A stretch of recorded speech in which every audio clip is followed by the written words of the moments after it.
On the 23rd of September 1861, Robert Bosch was born, and I wonder, could he ever have imagined that 157 years later we'd be climbing mountains on bikes with his name etched on the side of them, or indeed that he'd be employing hundreds of thousands of people worldwide.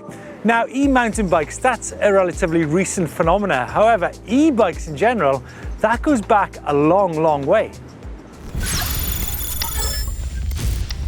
It all started way back in 1881 when Frenchman Gustave Trouvé is credited with making the first ever electric bike. It was in fact a tricycle and had very few watts of power. Across the channel in 1887, British brand Humber, they made an e-bike too, but that was an e-tandem. And then of course, 1895, Ogden Bolton Jr., he filed a patent at the US Patent Office for a hub drive electric bicycle with 10 volts and 100 amps. Around the turn of the century, there were many e-bike inventions, but none was more notable than in 1897 when Hoses Libby of Boston invented and made a double electric motor mid-drive bike very similar to mid-drive bikes of today.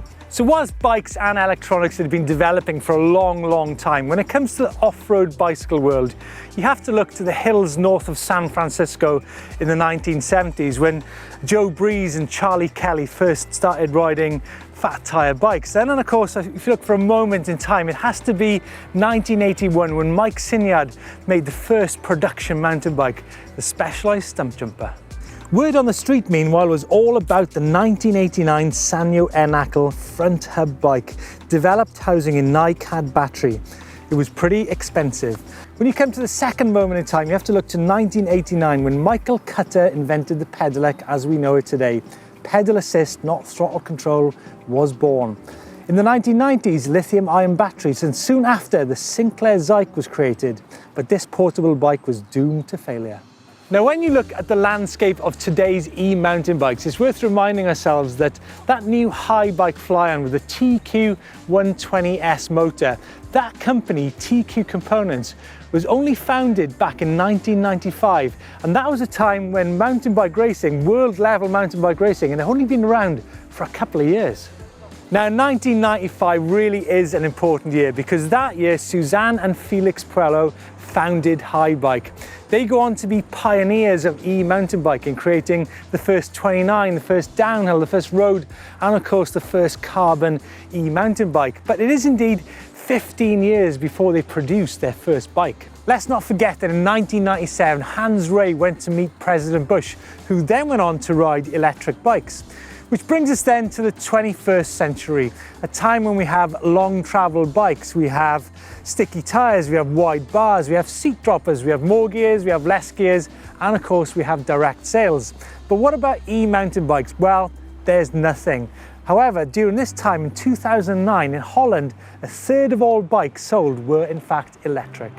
But 2009 does in fact turn out to be very, very significant, for that is the year when Bosch e-bike systems are founded. They start off with a drive unit, motor, gears, battery, and onboard display. And so, 15 years after they founded the brand, Haibike launched 2 e-mountain bikes at Eurobike. Puello is termed a visionary and is compared with Steve Jobs by some parts of the mountain bike media. The Haibike EQ X0 RX is born. The initial order of 2,000 was doubled and it was promptly sold out. At the same time, Emmanuel Antonot, creator of the X-Control and Zesty, leaves Lapierre to start Moustache bikes. At the time, he's the only one convinced by e-bikes.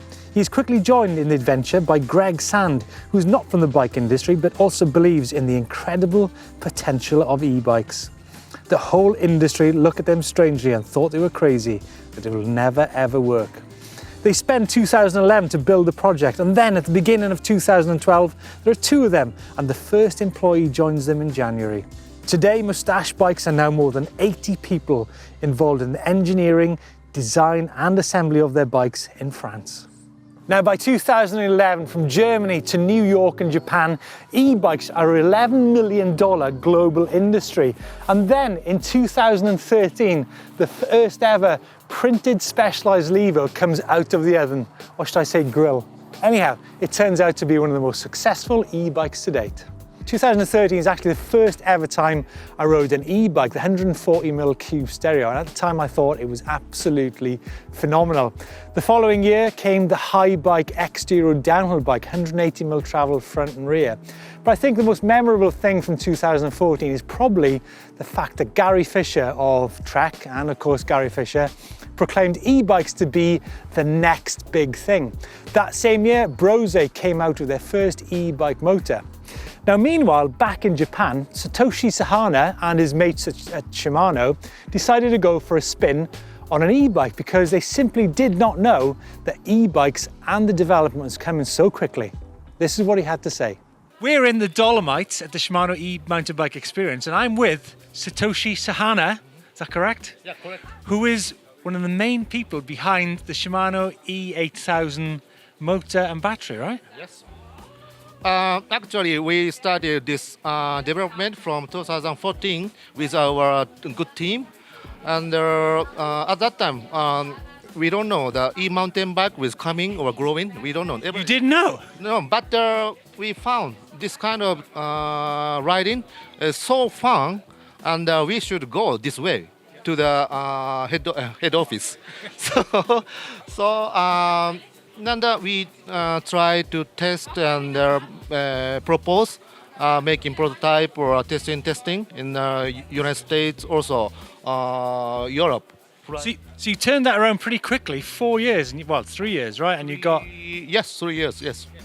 By this point, Bosch e-bike systems had really gathered momentum, and by now they'd made a motor with display and GPS. They launched in America and China, nigh on as the world's first all-in-one onboard computer display. By this point, there's lots of mountain bike manufacturers getting involved in e-bikes. And then in 2016, BMC launched the Trailfox, which at the time was a new benchmark in design terms, but yet to be seen in the flesh. Haibike Design Centre in Munich is founded around about this time. And in 2017, Suzanne Puello, who had founded Haibike, by this point had left and joined forces with KTM Industries to form Pexco. Husqvarna e-bikes are well and truly born. By 2017, e-mountain bikes had gathered massive momentum, and there were some seriously cool bikes and technology on the market, such things as the Shimano E8000, Lapierre's snake tube technology, Haibike's in-tube technology, and of course, the Rocky Mountain powerplay. 2018 marks an important moment in time. Not only is EMBN formed, but also freerider Sam Pilgrim starts riding for Haibike.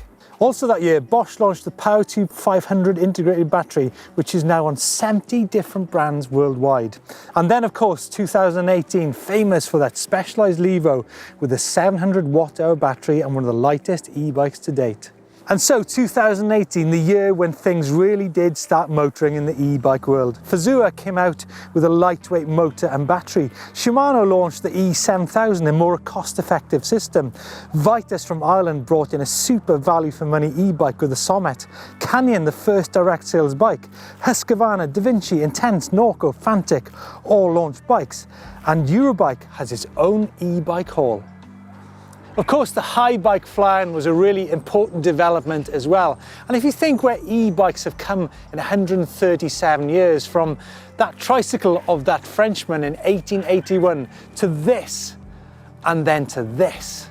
And the places we ride are actually not limited by the seasons, but crucially, the people we ride with are not limited by age, fitness, or ability. So that's my ponderings on the history of e-bikes. If you want to know more about that rediscovering adventure, check out the video which I've done here. Let us know your thoughts on this video, and don't forget you can like, share and subscribe to EMBN.